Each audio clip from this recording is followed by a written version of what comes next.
we do have a purpose. We may not be perfect people. We may not have perfect situations, but we are still significant nonetheless.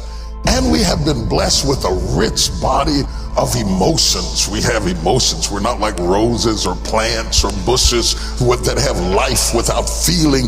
We have feelings, and when we use them properly, they are very effective in motivating you toward your destiny.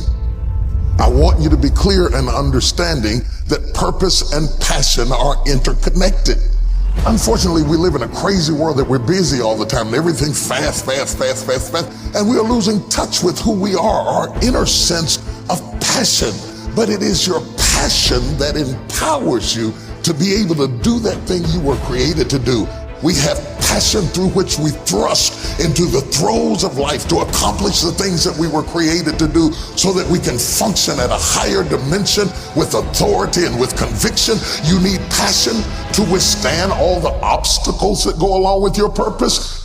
Just because you're living on purpose doesn't mean you're going to have problems. You're going to need thrust to be able to get up off the ground and to step into the field of your dreams. Even if you have not landed on the thing, at least get in the territory of the thing you are dreaming to do and that you hope to accomplish to do. And through that passion, you're able to ignite things you have never ignited before. I hear you, I hear you, I hear you. You're saying, I don't feel a thing.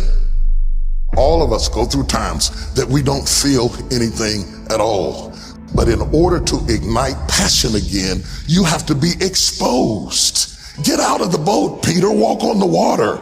Go do something you've never done before. Get involved. Get connected. Because when you are exposed, you see that there are more options than your contemporary situation at any age. That's the good news about it. You don't have to be cute. You don't have to be pretty. You don't have to be a size 3. You don't have to be a blonde or brunette. You don't have to be 20 or 50. At any age, you can still ignite your purpose through finding your passion. That's good news. What then do we do with the lulls in life? The dark shadows in life. We all have them. The secret pains and burdens that we have in life. Are they in fact distractions from our purpose? Absolutely not. I have never seen anybody who did extraordinary feats that didn't have extraordinary issues. It is the passion that gives you the power you need, but it is the pain from which you have the conviction about it. If you had not been through some pains, you would not have the burning to do what you do. I believe that children are like arrows. They need to be directed. You aim them at the thing you want them to hit, but you don't push an arrow, you pull it away from it. And it is the digression that causes the progression. If your life has been tough and it's been hard and you had to pull yourself up by your bootstraps and your childhood wasn't so good, guess what? That was just the arrow being pulled back so that when you are released, you can thrust after the thing you're after. So you don't have to grieve over what you didn't get and what didn't happen and how you were treated and who didn't raise you and who didn't love you. You don't have to grieve about it at all. Once you understand, the greater the digression, the stronger the progression. If Nelson Mandela had not been incarcerated, had not been mistreated, had not been ostracized, he would not have the passion to do what he does. If Oprah Winfrey had not gone through the things that she had gone through, she would not be so committed to making sure that everybody finds their purpose and finds their dream and everybody gets healed and everybody's okay. I'm telling you, what you think is working against you is actually working for you. My challenge in our generation is that gradually through entertainment, through television, through media, through every way possible, we are living in a generation of the dumbing down of ideas. Because we have traded effectiveness for busyness. Statistics say we are busier than any other generation we have seen in the last 300 to 400 years. We are so busy. We are busier than a one-arm wallpaper hanger. We're just busy. We are just as busy as we can be, and we think because we're busy, we're effective. But I want you to challenge your schedule for a minute and ask yourself, are you really being effective?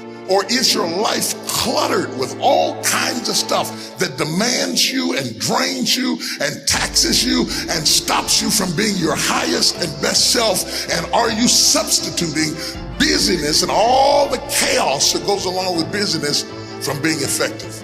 Let me tell you, a bunch of scientists got together, they began to do some research, and they begin to determine that 80% of the things we do are busy things that we do in an area that is not effective, that the average person only spends 20% of their time doing the thing that they are really gifted at, created at, passionate about, excited to do, and the rest of it is all the dismal, dumb stuff that we all have to do in order to survive. Just crazy stuff that we're doing.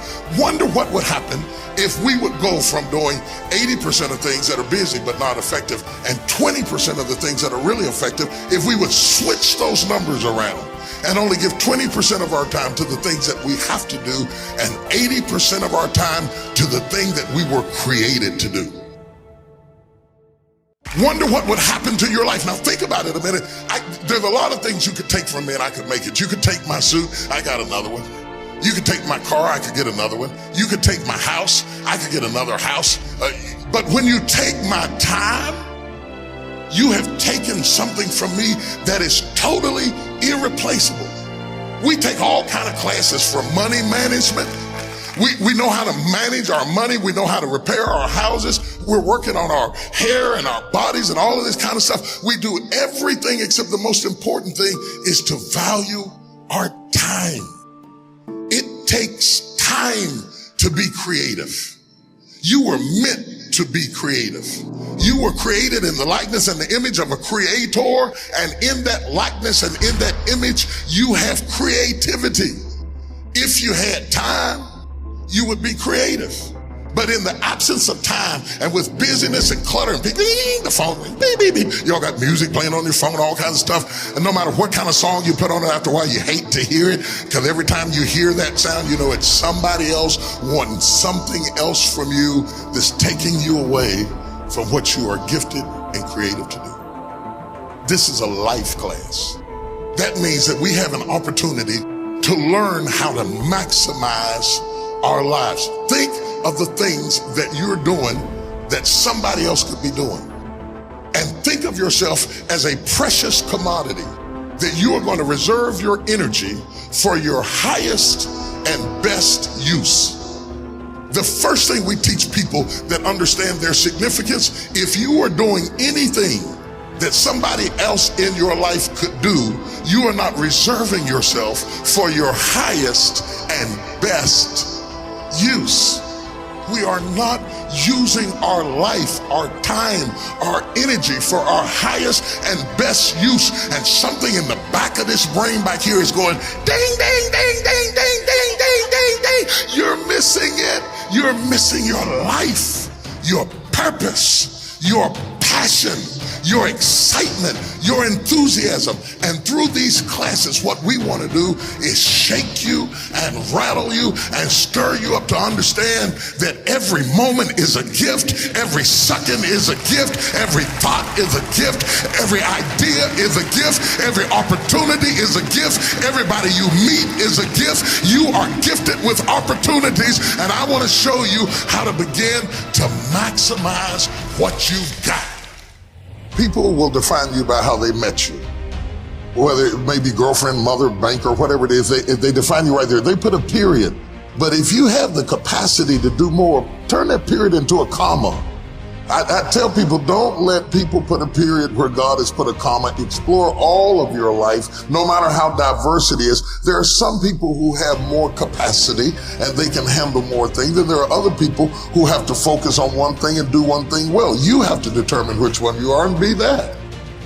Now, a lot of people don't know how to get over the past. They don't know how to forgive. They confuse forgiving with forgetting. You don't have to forget it to forgive it. They need to also realize that forgiveness is a gift you give yourself. It does not exonerate the perpetrator. It doesn't mean that they weren't wrong. It just means that I'm not going to be tied to what they did the rest of my life.